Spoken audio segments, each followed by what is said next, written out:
Graças e paz a todos, amém. Contar, compartilhar com vocês a experiência que eu tive hoje, maravilhosa. E após ser ministrado sobre minha vida, apareceu Miguel e Gabriel para me receber. E em cima de mim, ao meu redor, ficou os anjos que me acompanham. E Miguel deu as boas-vindas para mim. E ele disse: olá, jovem. E eu respondi: olá, Miguel. Eu perguntei dele se ele cria que Jesus veio em carne e osso, morreu e ressuscitou ao terceiro dia. Ele falou que sim, que a mandato dele ele estava ali para vir me buscar para o encontro com ele. E eu perguntava de todos os outros anjos que estavam lá, e eles confirmavam. E em seguida, Miguel pegou no meu braço e me levou até a sala do recado. E chegando lá, abriu como se fosse num telão, algo muito nítido. E eu vi um leão branco. E aquele leão tava com uma coroa. E aquele leão, ele entrava numa guerra tremenda. E Miguel falava que aquele era o leão da tribo de Judá. E ele entrava numa guerra de uma forma que eu nunca tinha visto em toda a minha vida. E foi algo tremendo. E ele era muito valente, tinha muito poder. E ele massacrava tudo que aparecia na frente dele. E de repente aquele leão sumia. Eu tinha nítida certeza que aquele leão era o Senhor. E logo após aquilo se fechou. E ficou eu na sala e atrás de mim todos os anjos. E Miguel do meu lado. E o Senhor se manifestou e abriu uma luz muito forte no centro daquela sala. E dentro daquela luz desceu esse leão, o mesmo que estava na guerra. E aquele leão veio até mim e ele falava assim: filho meu. Eu falava: pois não. Ele falava que me levarás ele permitirás e me levarás a ver algo. E eu só continuava a contemplar. E ele me forjava uma armadura. E ele me equipava, ele me restaurava. E logo após aquilo, ele dava ordem a Miguel. E Miguel pegava novamente nos meus braços. E ele me levava a um local no céu. E eu estava num lugar onde era cheio de casas, uma mais linda que a outra.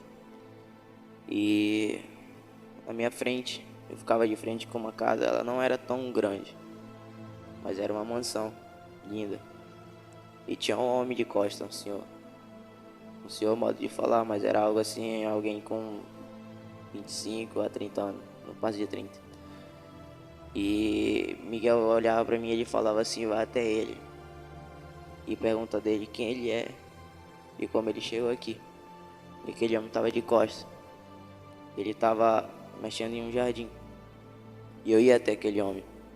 E chegando naquele homem, chegando perto dele, ele virava para mim. Ele dizia olá para mim. E eu dizia olá. Eu me apresentava como Felipe. E eu falava para ele que eu estava ali a mandar do Espírito Santo. E eu perguntava dele quem ele era e como que ele estava ali.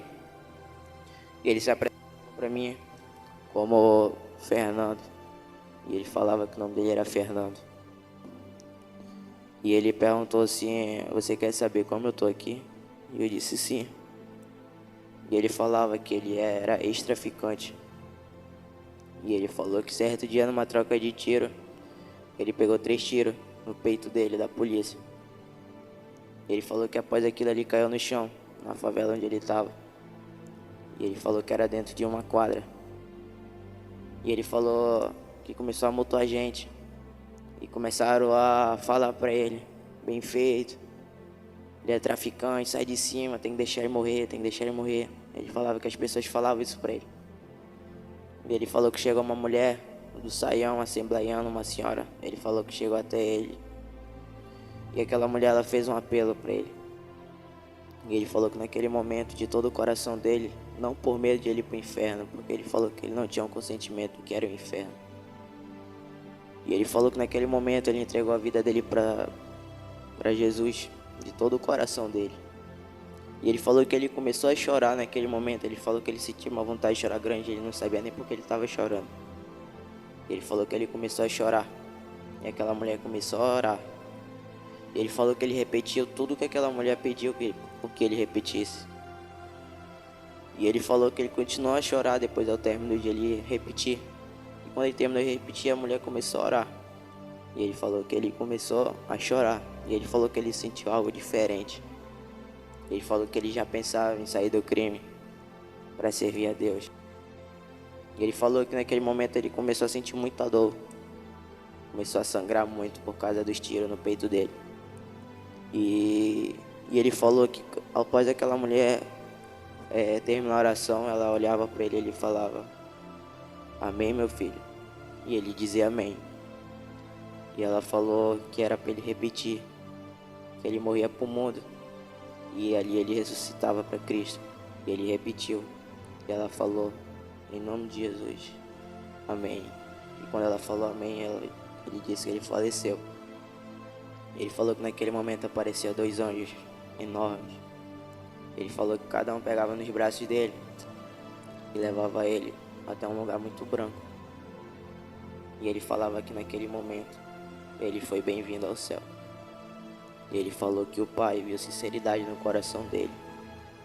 E ele reconheceu de todo o coração dele que a vida dele pertencia ao Senhor. Naquele momento aquele homem sumiu. E eu comecei a querer chorar. Até agora eu tô querendo chorar. E Miguel, ele pegava no meu braço e ele não falava nada. E ele me trazia de volta à Sala Branca. E naquela sala o leão já não tava mais lá. Só a luz apareceu de novo. E ele falava: "Filho meu, ainda não acabou." Eu falava: "Pois não, meu senhor." Ele falava assim: "Fala pra minha igreja que tem escolhido os meus, que por falta de discernimento pecarão contra mim." E ele falava que escolhido deles votarão em quem é a favor contra os mandamentos dele. Ele fala que pessoas votarão em coisas que é a favor do que ele é contra. E ele dizia que aqueles que favorecer o que ele é contra estará fora de princípio e estaria fora dos mandamentos bíblicos, e a ira dele irá descer sobre essas pessoas sem pena, porque não é a primeira vez que ele está avisando. Ele mandava dizer para a igreja dele. E eu só tô aqui falando tudo o que ele me mandou. Eu não tenho por que mentir. Eu não entendo muito dessas coisas. E eu só tô aqui passando o recado que ele me mandou. E foi essa a minha experiência.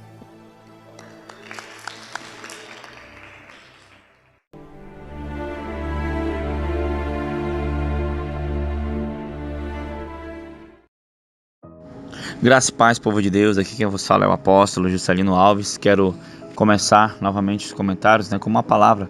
E essa palavra está lá em Lucas capítulo 23, a partir do versículo 39, que diz assim, irmãos: "E um dos malfeitores que estavam pendurados blasfemava dele, dizendo: Se tu és o Cristo, salva-te a ti mesmo e a nós. Respondendo, porém, o outro repreendia-o, dizendo: Tu nem ainda temes a Deus, estando na mesma condenação? E nós, na verdade, com justiça, porque recebemos o que os nossos feitos mereciam, mas este nem o mal fez. E disse a Jesus: Senhor, lembra-te de mim quando vieres em teu reino. E disse-lhe Jesus: Em verdade te digo que hoje estarás comigo no paraíso." Amém, amados irmãos? Que palavra abençoada, que palavra gloriosa, que testemunho forte. Sabe, queridos, esse testemunho, essa palavra mostra, que com certeza, se uma pessoa no leito de morte, no leito de enfermidade, se ela se arrepender de todo o seu coração, como aconteceu ali com o ladrão da cruz, há salvação. Pode haver esperança, pode haver sim. Sabe, queridos? E uma vez eu vi até uma frase, que foi apenas um para que ninguém se iluda, né? Sabe? Salvou um ladrão na cruz para que ninguém se desespere, né? Mas também apenas um para ninguém se iluda. É claro que nós não devemos viver a nossa vida de qualquer maneira, né? Achando que no último minuto da nossa vida a gente vai dar tempo, né, de aceitar Jesus, né? E também a gente tem que estar preparado, né? Sabe, queridos, eu acho interessante, o que eu acho mais interessante nessa experiência do Felipe é o fato de uma pessoa ir até lá, aquele homem, e pregar a palavra para ele aceitar a Jesus de todo o coração. Sabe, queridos, esse é um chamado muito glorioso. Já aconteceu várias vezes conosco, comigo, com a apóstola, de irmos orar na casa de pessoas e elas não, depois de algumas horas, morrerem, e os irmãos em arrebatamento ver essa pessoa no céu. Sabe, que sensação gloriosa, que sentimento bom, sabe, irmão, saber que uma vida foi para o céu por sua causa, por sua disposição, saber que você é um vaso escolhido de Deus para levar a salvação, e a sua palavra ela tem um respaldo de Deus. Que coisa linda, né, apóstola? É lindo, e é por isso que nós temos que estar disponíveis para Deus usar, dentro e fora de tempo. Você vê aí que é importante que aquela mulher, aquela serva de Deus estava na posição, né? E foi o recurso de Deus para a salvação. Isso demonstra o grande amor que o Senhor tem pelos seus filhos, pela sua criação. Não é plano de Deus que o pecador ele morra em seus delitos e vá ao inferno. O projeto de Deus é que o pecador se arrependa e seja salvo, né? E quem Deus quer usar para a proclamação do evangelho da salvação, do arrependimento, da confissão de pecados, somos nós, a igreja viva do Senhor. E nós precisamos estar atentos a isso, porque muitos ainda têm descido à sepultura por falta de quem pregue no momento final. E há esperança ainda, né, irmãos? Então nós precisamos estar atentos, ser esse recurso de Deus, ser essa pessoa que Deus vai usar, nem que seja no último instante para a salvação da vida de alguém, né? E eu achei muito lindo isso. Isso nos leva a refletir, a não desprezar as oportunidades que Deus nos dá, porque ainda tem uma chance. E muitas pessoas estão pendentes disso, e nós precisamos entender quem somos e o plano da cruz, que é a salvação do perdido, e Deus quer usar a igreja que está atenta, que está na posição para a salvação daquele que clama por socorro. Amém. Amém. E também na experiência dele, irmão, você nota que ele fala sobre isso, né? Estamos à beira, né, das eleições. Hoje é o quê? Hoje é 24 de setembro, né, de 2022, né? E, irmãos, muito cuidado. Isso vai servir não só para essa eleição agora do ano 2022, mas até onde esse vídeo durar, até onde esse vídeo alcançar. Cuidado, irmãos, né? Você tem que zelar por tudo. Cuidado em candidatos que você vai votar, que vai contra os princípios. Se você votar em alguém que é a favor do aborto, a favor do homossexualismo, a favor de todas essas coisas, você está sendo participante da mesma obra. Você está dizendo que você concorda com isso.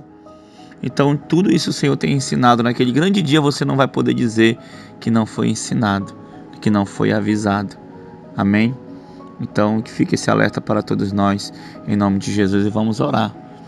Senhor, meu Deus e meu Pai, obrigado por essa experiência, obrigado por cada filha que chegou até aqui no momento da oração.